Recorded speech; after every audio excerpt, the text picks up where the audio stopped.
LB Nagar Saroor Nagar indoor స్టేడియంలో విద్యార్థులకు నిర్వహించిన 11వ సమ్మర్ కోచింగ్ క్యాంప్ ముగింపు కార్యక్రమానికి ముఖ్య అతిథిగా టీపీసీసీ ప్రచార కమిటీ చైర్మన్ మాజీ ఎంపీ మధుయాష్కి గౌడ్ హాజరయ్యారు.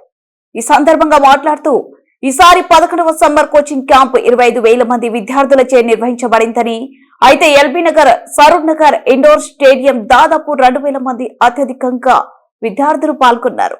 నిర్వహించిన సమ్మర్ కోచింగ్ వివిధ విభాగాల ఆటలలో పాల్గొన్న విద్యార్థులు స్టేడియంలో కొరత ఉన్న పనులకు గాను కొరతగా కోచింగ్ పోస్టులను కూడా భర్తీ చేసే విధంగా రాష్ట్ర ముఖ్యమంత్రి దృష్టికి తీసుకువెళ్లి వచ్చే సమ్మర్ లో అన్ని పనులు అలాగే ఆటలకు సంబంధించిన వస్తువులను కూడా ఏర్పాటు చేసే విధంగా సరూర్ నగర్ స్టేడియం కొత్త రూపు తెచ్చే విధంగా కృషి చేస్తానని అన్నారు.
ట్రాకింగ్ కంప్లీట్ కావాల్సింది కూడా ఉంది.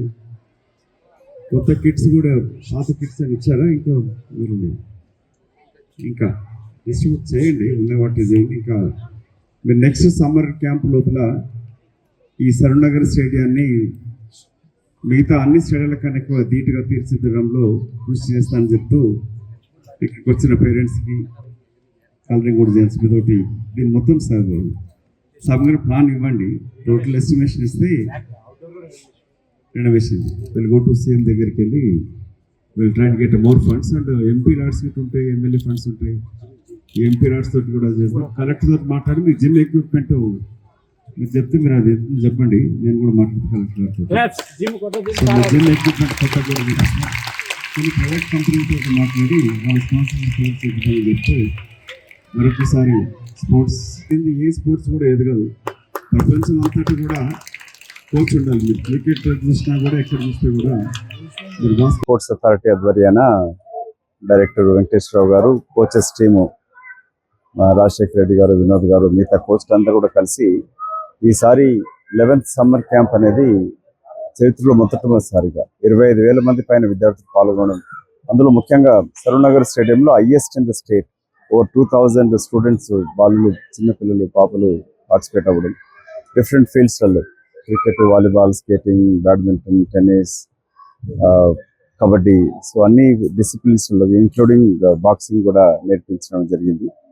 అన్నిటికన్నా ముఖ్యంగా చేయాల్సింది ప్రభుత్వము, ముఖ్యమంత్రి గారు స్పోర్ట్స్ మెన్ ప్లస్ ఎక్కువ శ్రద్ధ చూపిస్తూ ఉన్నారు.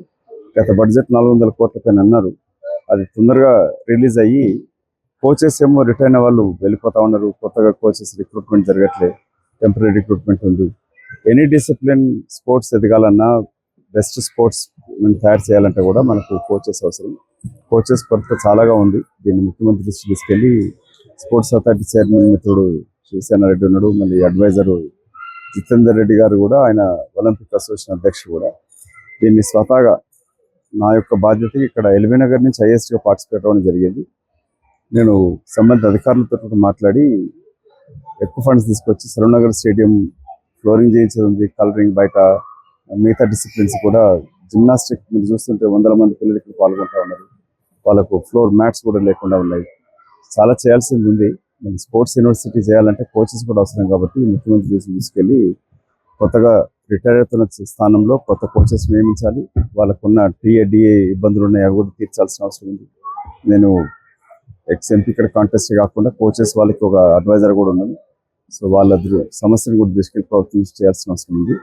నెక్స్ట్ సమ్మర్ క్యాంప్ లోపల సరూన్ నగర్ స్టేడియాన్ని మొత్తం రాష్ట్రంలోనే అత్యధికంగా వచ్చే విద్యార్థులు పిల్లలు కూడా ఇక్కడికి వస్తారు కాబట్టి దీన్ని తీర్చిదిద్దడంలో ఇంచుమించు మిగతా చోట్లకి యూసుఫ్ కూడా వాటికి 11 కోట్ల దాకా వస్తూ ఉంది. కానీ మన సరూన్ నగర్ స్టేడియంకి రావాల్సిన అవసరం ఉంది. ఇక్కడ రూరల్, మిక్స్డ్, మిడిల్ క్లాసు పేద పిల్లలు వస్తూ ఉంటారు. వీటిని అభివృద్ధి కొరకు తగు చర్యలు తీసుకోవాలని ముఖ్యమంత్రిని కోరుతారు. ఇక్కడ summer camp Saroor Nagar indoor stadium జరుపుకోండి. ఈరోజు ముగింపు సమావేశానికి మన ముఖ్య మధుయాస్ గారు రావడం మనకు ఎంతో సంతోషంగా ఉంది.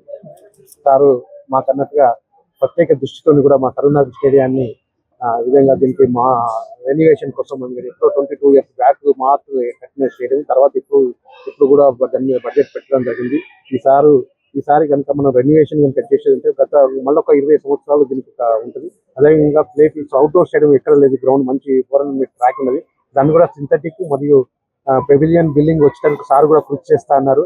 అది కనుక వచ్చేది ఉంటే ఈ ఏరియాకు మొత్తం రెసిడెన్షియల్ ఏరియా ఇది నిజంగా అద్భుతంగా కూడా ప్రతి ఒక్క మిడిల్ క్లాస్ నుంచి చిన్న పిల్లలు పెద్దవారికి కూడా నేర్చుకొని మంచి విధంగా దేశానికి కానీ మెడల్స్ తెచ్చే అవకాశం ఉంటుంది. ఈ స్టేడియంలో దేశంలో ఒక గొప్ప స్టేడియంగా డెవలప్ అవకాశం ఉన్నది కాబట్టి దానికి కూడా వారు కృషి చేస్తున్నారు. సంతోషంగా ఊహిస్తూ